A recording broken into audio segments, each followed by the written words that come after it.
మూర్ఖుడు, నైతికులు లేనివాడు. సాక్షి రంగంలో పనిచేసే విలేకరులు అడుగుతున్నాను నేను. అయ్యో మీరంటే మాకు అభిమానులకి, మీరు విలేకరులుగా మీ బాధ్యతది ఏ కంపెనీలో యాజమాన్యంలో ఉంటే. అలాంటిది మీరు ఆ యాజమాన్యంలో పనిచేస్తూ మీరు కూడా ఖండించలేని పరిస్థితిలో ఉంటే మీ భవిష్యత్తు ఏమిటి? మీరు విలేకరులే కదా, మరి మీ భద్రత ఎవరు ఇస్తారు? జగన్మోహన్ రెడ్డి ఇంటికి పోతాడు, జైలుకి పోతాడు, వచ్చి కాపాడతాడు మిమ్మల్ని.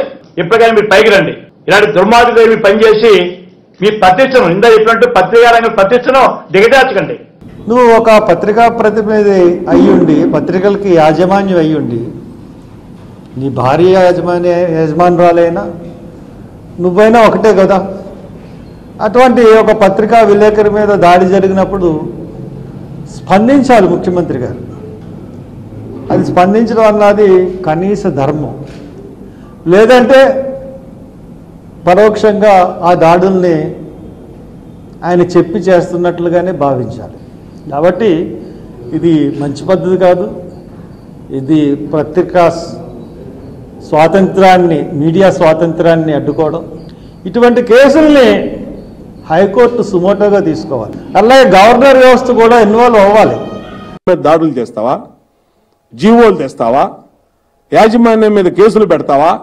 అంటే నీకులాగా అందరూ కూడా దౌర్భాగ్యమైన పరిస్థితుల్లో ఉన్నారని, వ్యాపారాలు చేయడానికి ఉన్నారని భావిస్తావా?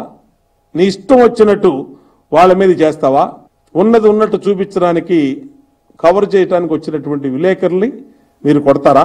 ఇదేనా? దీనికైనా సిద్ధం? మీరు చంపటానికి సిద్ధం, హత్యలు చేయడానికి సిద్ధం, దౌర్జన్యాలు చేయడానికి సిద్ధం, ప్రజల ఆస్తులు కొట్టేయడానికి సిద్ధం. నెల జీతం కోసం పనిచేసేటువంటి దాని మీదే